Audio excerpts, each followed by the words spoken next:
दोस्तों नमस्कार। आज हम म्यूचुअल फंड की बात करेंगे और एक ऐसे म्यूचुअल फंड की बात करेंगे जिसमें 10 साल में ही अगर किसी ने इसके प्रारंभ में 10 रुपए लगाए होंगे तो आज उसकी कीमत, उसकी एनएवी 116 रुपए है। केवल 10 साल में अगर 10 गुना का जहां रिटर्न मिला है उस म्यूचुअल फंड की आज हम बात करेंगे। स्टॉक्स विद रोहित में एक बार फिर स्वागत है रोहित आपका। आज उस म्यूचुअल फंड की बात करेंगे जो आपने मुझे सजेस्ट किया था कुछ साल पहले। कौन सा म्यूचुअल फंड है वो? Motilal Oswal mid cap fund direct growth. Motilal Oswal mid cap fund direct growth जी, ये मिड कैप है? जी हाँ, मिड कैप शेयर्स में ये इन्वेस्ट करता है, केवल और केवल मिड कैप शेयर्स में। और उसी से अपनी एनईवी देखते हुए, जो इसमें 10 रुपए की एनईवी थी 2014 में, आज उसका हाई 124-125 जा चुका है और अभी मार्केट गिरा हुआ है तो 116 पे अभी खड़ा हुआ है। कब ये शुरू हुआ था? ये मार्च 2014 में शुरू हुआ था। 10 रुपए का? जी हाँ। मतलब 2014 में अगर किसी ने 10 रुपए में ये म्यूचुअल फंड में इन्वेस्टमेंट किया होगा या एसआईपी में इन्वेस्टमेंट किया होगा या एसटीपी में लगाया होगा लमसम पैसा, तो आज उसका 8 से 10 गुना ये पैसा हो चुका है। बिल्कुल। फिर भी आपके लिए ये फंड आज की तारीख में महत्वपूर्ण क्यों है? आज देखिए, एक बहुत कॉमन प्रश्न हो सकता है जो लोग म्यूचुअल फंड में पैसा लगाते हैं, और जैसा कि आप जानते हैं कि मेरा पूरा फोकस हमारे देश की उस जनसंख्या पर रहता है जो मिडिल क्लास है। मिडिल क्लास आज भी अगर कोई पैसा लगाएगा तो वो अपना हार्ड अर्न मनी है, उसकी गाढ़े पसीने की कमाई है। आज उसने 116 रुपए में क्यों इन्वेस्टमेंट करना चाहिए? ये एक 18,000 करोड़ का फंड है और इसकी जब डिटेल में हम जाएंगे आगे, जब जानकारी में मैं बारीकियों में जाऊंगा तो आपको समझ में आएगा कि क्यों ये फंड इतना स्पेशल है और क्या क्या इसमें डिटेलिंग है जिसकी वजह से ये हमारा भी फेवरेट है, ये इंडस्ट्रीज का भी फेवरेट है। और अभी लगभग 3 ईयर रिटर्न में नंबर 1 रैंकिंग पे चल रहा है, 1 ईयर रिटर्न में नंबर 1 रैंकिंग पे चल रहा है और 5 ईयर रिटर्न में नंबर 2 रैंकिंग पे चल रहा है ये वाला पर्टिकुलर। मतलब पिछले 3 साल से ये विराट कोहली बना हुआ है। जी हाँ, रैंकिंग नंबर 1 पे। मतलब पिछले 1 साल में भी ये नीचे नहीं उतरा और पिछले 3 साल में भी ये नीचे नहीं उतरा। बिल्कुल। अब मैं यहां बात करूंगा, आपने निफ्टी 20 के बारे में हमेशा उसकी तारीफ की है। जी हाँ। और आपने हमेशा ये बताया कि 16-17% से कभी भी ये नीचे नहीं आया रिटर्न्स के मामले में, और आप उसको लेकर के आश्वस्त रहते हैं और आप हमेशा ये कहते हैं कि निफ्टी 20 में पैसा डाल दो और भूल जाओ। जी हाँ। उससे अगर हम ओसवाल को कंपेयर करें तो ओसवाल कैसे बेहतर है? रिस्क के हिसाब से हम देखेंगे तो रिस्क के हिसाब से निफ्टी 20 बेटर है, एनी टाइम बेटर है। लेकिन रिटर्न के हिसाब से देखेंगे तो ये Motilal Oswal mid cap fund जो है वो एनी टाइम बेटर है निफ्टी 20 से। लेकिन आपके पूरे एसआईपी पोर्टफोलियो में, म्यूचुअल फंड पोर्टफोलियो में आपको रिस्क को बराबर करना है, क्योंकि अभी क्या हुआ है, अभी मिड कैप स्मॉल कैप ये ज्यादा गिरे हैं as compare to the Nifty 50 stocks. मतलब निफ्टी 50 स्टॉक्स अगर 10% गिरे होंगे तो मिड कैप 15 से 20% और स्मॉल कैप 25 से 30% गिरे होंगे।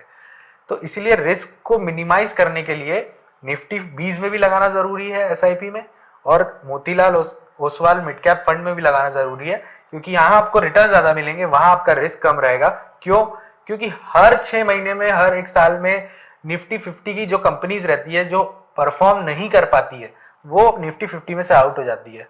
तो एनी विच वेज आप कितना भी कुछ भी कर लेंगे कि आप खराब रिटर्न मिले निफ्टी 50 में, लेकिन जो खराब परफॉर्म करेगी वो कंपनी बाहर हो जाएगी और उसकी जगह दूसरी कंपनी आ जाएगी जो अच्छा परफॉर्म कर रही है, वो मार्केट कैप उसका बढ़ जाएगा और वो निफ्टी 50 में वापस आ जाएगी। मतलब आपका ये कहना है, नंबर 1 जो मैं आपकी बात से समझा, जो लोग बिल्कुल भी रिस्क नहीं लेना चाहते वो निफ्टी 20 में लगा दे पैसा, अपनी एसआईपी या लमसम पैसा जो भी लगाना है, उनको कभी भी 15-16% से नीचे उनका रिटर्न आने वाला नहीं है। जी हाँ, लॉन्ग रन में 15-16% आराम से उनको मिलेगा, उनको आना ही आना है। क्यों? क्योंकि जिन कंपनीज में निफ्टी 20 पैसा लगाती है, अगर वो कंपनी अच्छा काम नहीं कर रही तो वहां से वो पैसा निकाल लेते हैं। बिल्कुल। और दूसरी कंपनी में लगाते हैं। ये बात तो आपकी सभी को समझ में आ गई, मुझे भी समझ में आ गई। दूसरी बात जो आपने कही उसको मैं आपकी स्टॉक्स की जो हम स्टॉक्स विद शो का लाइव शो चलाते हैं संडे के दिन, उसमें आपने बहुत सप्ताह पहले एक बात कही थी कि पोर्टफोलियो का बैलेंस कैसा होना चाहिए, और मैं अपने हर शो में दोस्तों पोर्टफोलियो बैलेंस के ऊपर एक 2 मिनट 5 मिनट जैसा समय रहता है उस हिसाब से आपको बताता ही, जिससे कि आपको एक प्रकार से वो याद हो जाए, एक प्रकार से आपके जहन में दिमाग में बैठ जाए कि हमको पोर्टफोलियो का बैलेंस कैसा रखना है। उसमें मैं आपको हमेशा ये बताता हूं कि 25% से ज्यादा एक सेक्टर में हमको पैसा नहीं लगाना है। अधिकतम पैसा अगर इंडेक्स वाइज लगाना है तो 40% से ज्यादा किसी भी एक इंडेक्स में, चाहे वो लार्ज कैप हो, मिड कैप हो, स्मॉल कैप हो या माइक्रो कैप हो, हमको उसमें 40% से ज्यादा नहीं लगाना है किसी एक में। और जितने हमारे पास शेयर्स हैं, जितनी कंपनी का स्टॉक है, एक कंपनी में 10% से ज्यादा हमारा टोटल पोर्टफोलियो का 10% से ज्यादा किसी एक कंपनी में नहीं होना चाहिए। ये हमने आपको बैलेंस बताया है, पोर्टफोलियो के बैलेंस जो आपका स्टॉक्स का है। क्या आप कुछ ऐसा ही बताना चाहते हैं इस बैलेंस के माध्यम से कि रिस्क, जहां हायर रिस्क, ये बात दोस्तों फाइनेंशियल मैनेजमेंट का ये बहुत सीधा सीधा प्रिंसिपल है, मोर रिस्क मोर गेन। ज्यादा आप रिस्क लेंगे, ज्यादा आपको प्रॉफिट मिलेगा। क्योंकि ओसवाल, ये जो हम जिस म्यूचुअल फंड की आज बात कर रहे हैं, ये अपना पूरा पैसा केवल मिड कैप में ही लगाता है। आगे हम आपको इस वीडियो में ये भी बताएंगे कि जो स्टॉक्स, ऐसे बहुत सारे स्टॉक्स हैं जो रोहित ने आपको पिछले 3 महीने में सजेस्ट किए हैं, उन स्टॉक्स में, उन कंपनीज में इस म्यूचुअल फंड का, Oswal mid cap mutual fund का पैसा लगा हुआ है। तो दोस्तों ये बहुत इंपॉर्टेंट बात है कि मिड कैप में अगर आपने पैसा लगाया है तो आपको रिस्क भी ज्यादा है और रिटर्न भी ज्यादा है। और यह बात हमने हमारे पिछले संडे एपिसोड में, 17 तारीख के संडे एपिसोड में आपने देखा होगा, हमने ये बात बताई थी कि एक म्यूचुअल फंड में पैसा नहीं लगाना है आपको 5 म्यूचुअल फंड में पैसा लगाना है। 7 5 3 1 का जो सिद्धांत रोहित ने बताया, इसे हम आगे फिर रिपीट करेंगे, 7531। इसके ऊपर अलग से सेपरेट एक वीडियो भी हम बनाएंगे, 7531। तो इसमें जो 5 है, कम से कम 5 अलग अलग म्यूचुअल फंड में आपको पैसा लगाना चाहिए। अगर आप 5,000 रुपए महीने की एसआईपी कर रहे हैं तो आप 5,000 की एक एसआईपी ना करके 1,000 की 5 एसआईपी कीजिए। अगर आप 25,000 की एसआईपी कर रहे हैं तो 5,000 की 5 एसआईपी कीजिए। अब 5 एसआईपी किसी ने कर दी या 5 प्रकार के म्यूचुअल फंड सेलेक्ट किए जी। अब आप बताइए कि ओसवाल, जो आज का हम वीडियो बना रहे हैं, जो आज का Oswal mid cap mutual fund के बारे में हम चर्चा करेंगे, उसके बारे में, बैलेंस के बारे में सबसे पहले बताइए कि किसी व्यक्ति के पास 10,000 रुपए एसआईपी उसको शुरू करना है और वो हमारा वीडियो देख करके, आपकी बातें सुन करके वो एसआईपी में इन्वेस्टमेंट करना शुरू करता है। जी। तो अब आप बात कीजिए ओसवाल मिड कैप की। हम म्यूचुअल फंड में इन्वेस्ट इसलिए करते हैं ताकि हमें रिटर्न ज्यादा मिले। तो अगर आपके पास 10,000 रुपए हैं तो आप 2 हाई रिस्क म्यूचुअल फंड में डालेंगे, मतलब मिड कैप और स्मॉल कैप म्यूचुअल फंड में, और 2 ऐसे म्यूचुअल फंड में डालेंगे जिसमें आपका मॉडरेट रिस्क रहे, मतलब निफ्टी 20 और फ्लेक्सी कैप फंड में। और एक ऐसा म्यूचुअल फंड होना चाहिए कि जिसमें आपका रिस्क बहुत ही लो रहे, मतलब एफडी से थोड़ा हाई रहे, जैसे कि मैंने आपको बताया था कि बैलेंस्ड एंड एडवांटेज फंड। अच्छा, balanced HDFC balanced advantage fund का एग्जांपल भी दिया था हमने लास्ट यूट्यूब लाइव में। तो अगर इस तरीके से 5 म्यूचुअल फंड जाएंगे, 2,500 हजार में हाई रिस्क में डाल देंगे। हाँ, यानी आपका कहने का मतलब यह है कि 50% पैसा हम हाई रिस्क में लगा सकते हैं कोई, और अच्छा, जो उसमें भी जिन्होंने अच्छा परफॉर्म किया पिछले 10-20 सालों में, 15 सालों में, 5 सालों में, वो हम सेलेक्ट करके बताएंगे। बिल्कुल। और सबसे बड़ी बेनिफिट जो है म्यूचुअल फंड में पैसा लगाने की, कि उसमें हमें ये नहीं देखना पड़ेगा कि कौन सी कंपनी डाउन जा रही है, किसके रिजल्ट्स अच्छे नहीं आ रहे हैं, किसका परफॉर्मेंस खराब है कंपनी का, वहां से पैसा निकालने का काम म्यूचुअल फंड हाउस का है। बराबर। और हमारा पैसा तो वहां हम हर महीने लगा रहे हैं। तो क्या इसे हम हमारा फंडामेंटल रूल मान लें? बिल्कुल। 5 का रूल तो समझ में आ गया कि 10,000 लगाना है तो 2-2,000 5 में लगाओ, बराबर, या 2,500 के 2 लगा करके। तो आप, ये फाइनल है आपका? बिल्कुल बिल्कुल। इसमें मेरा एक क्वेश्चन और है जी। कोई व्यक्ति फिर भी 50% की रिस्क म्यूचुअल फंड में हायर रिटर्न्स की नहीं ले सकता, या मिड कैप या स्मॉल कैप की नहीं लेना चाहता, तो क्या उसके लिए आप कुछ बताएंगे, थोड़ा कम कर सकते हैं? जी हाँ, बिल्कुल। वो इक्वल अमाउंट डिस्ट्रीब्यूट कर सकता है 5 में। तो इक्वल अमाउंट डिस्ट्रीब्यूट करेगा 20% तो उसका यानी 40%। उसमें देखिए दोस्तों, अगर आप ज्यादा रिटर्न कमाना चाहते हैं और आप ज्यादा रिस्क ले सकते हैं, ये तो आप जो लोग हमारा वीडियो देख रहे हैं उन्हें पता है कि उनकी रिस्क टेकिंग कैपेसिटी क्या है।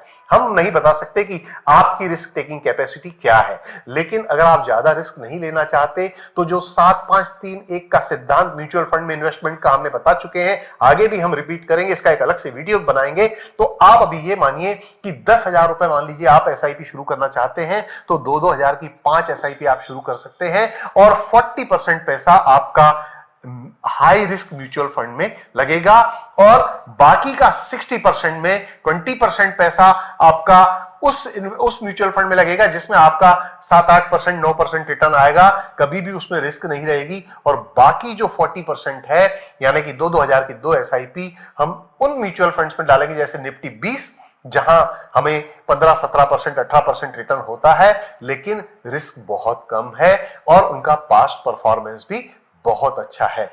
अब हम बात करेंगे आज आगे इस वीडियो में, पूरी बात हम Oswal mid cap mutual fund की करेंगे। तो ये आज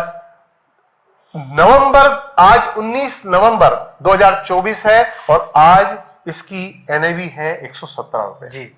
और ये 2014 मार्च में ये फंड शुरू हुआ था, 10 रुपए इसकी एनएवी थी और 2014 मार्च से आज तक नवंबर 2024 तक इसका अगर हम CAGR यानी पिछले 10 सालों का हम रिटर्न देखें तो ये 26% से कम नहीं रहा है। लेकिन पिछले 3 सालों का अगर हम इसका रिटर्न देखते हैं तो पिछले 3 सालों से ये 33% की ग्रोथ दे रहा है। CAGR इसका 33% है, लेकिन पिछले 3 सालों से म्यूचुअल फंड इंडस्ट्री में इसकी रैंकिंग 1 है और पिछले 1 साल से ये नंबर 1 पर इसे देखा जा रहा है।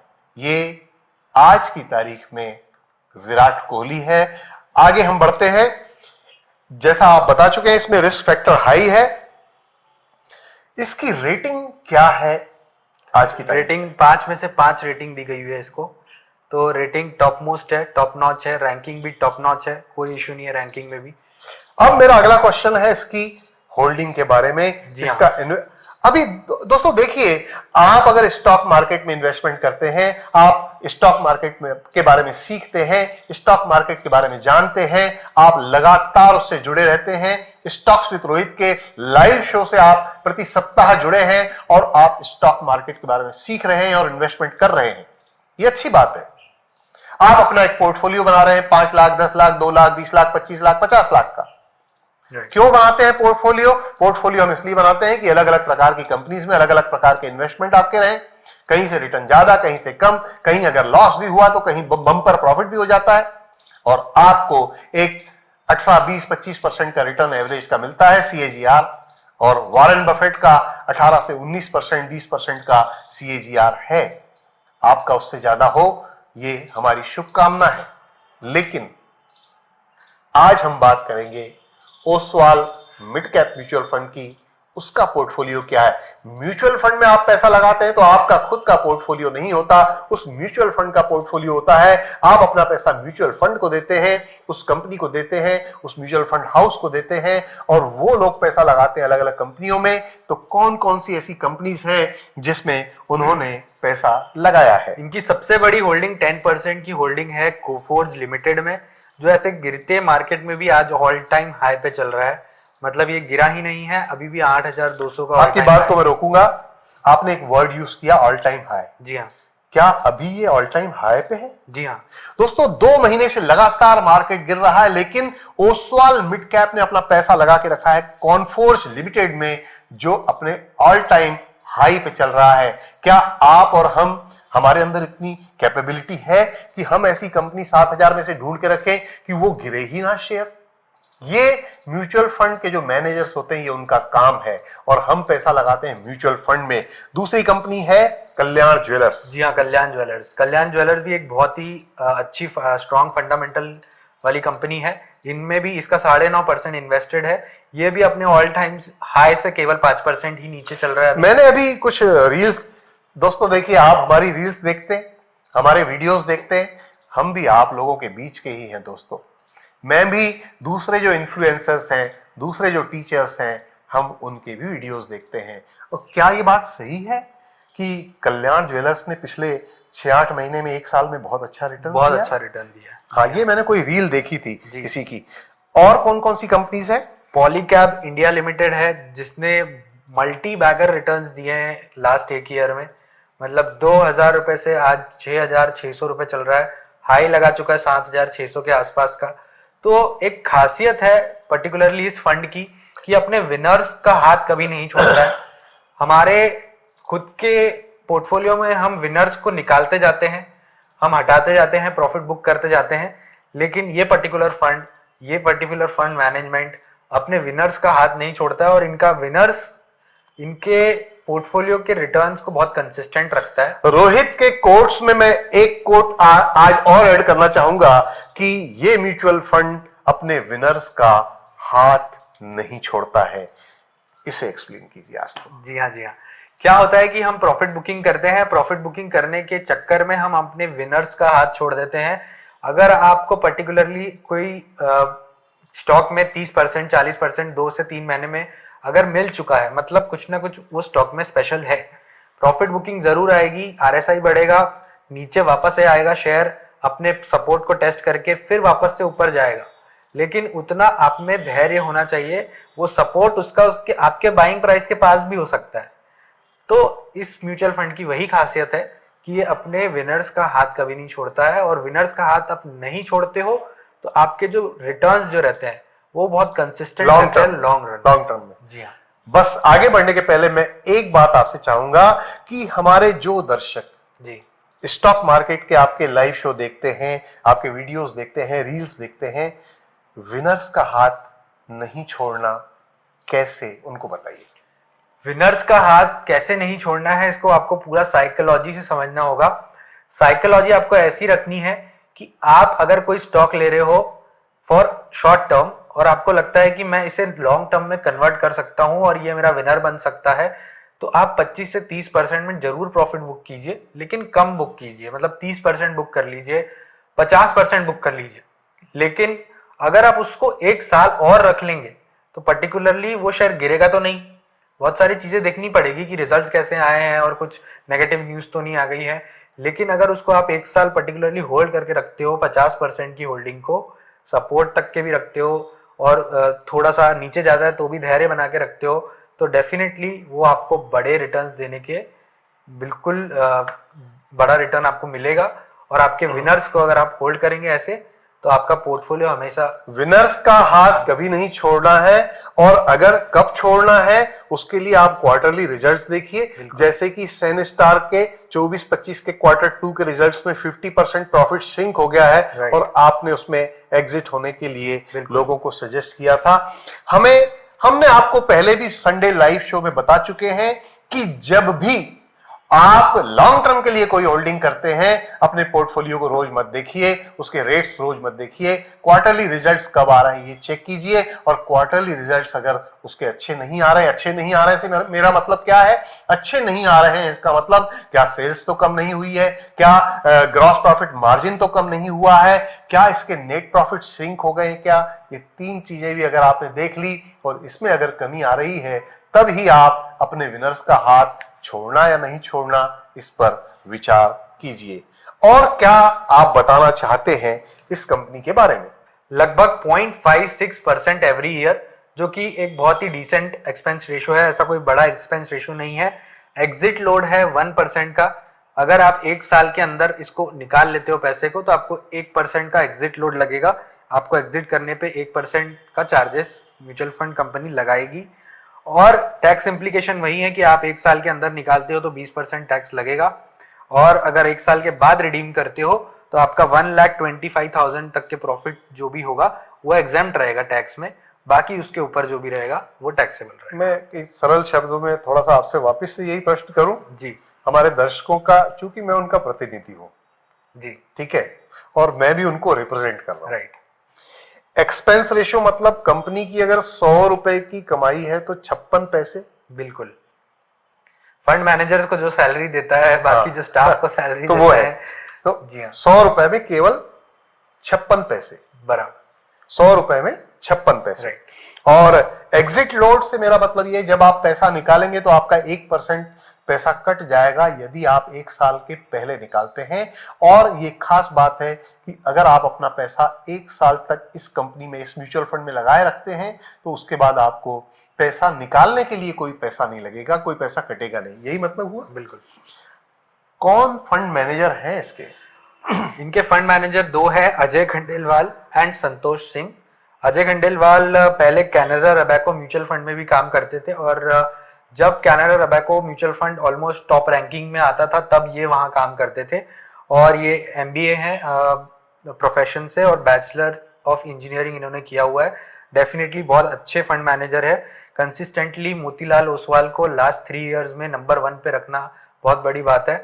दूसरे फंड मैनेजर है संतोष सिंह जी, जो BSc है, चार्टर्ड अकाउंटेंट है, और साथ में इन्होंने CFA लेवल 2 क्लियर किया है।